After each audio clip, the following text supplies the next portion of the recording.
I just wanted to give a quick update about my CGM.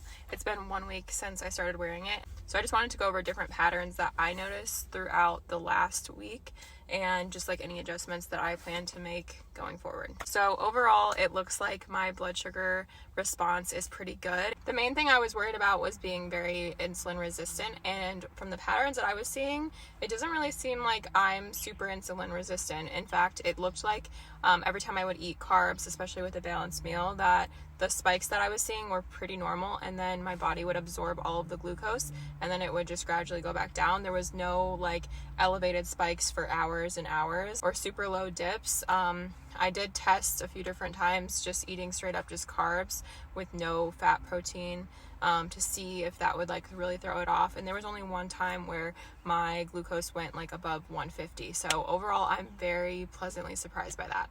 The only slightly concerning thing that I noticed was a little bit low of blood sugar at night, but nothing too crazy. I think the lowest that I saw a few different times was 55, but for the most part it would be between 65 and 70. And this is not necessarily a bad thing.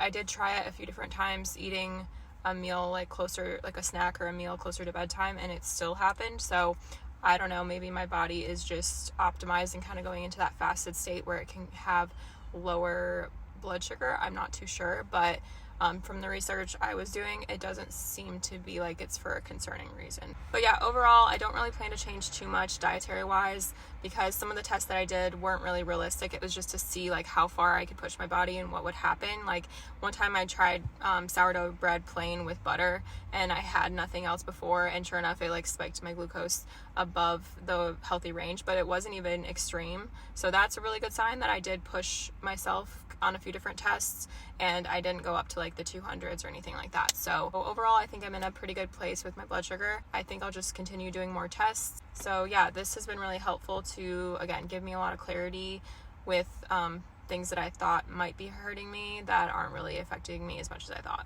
So if you have PCOS and you've never done this, you should definitely try it.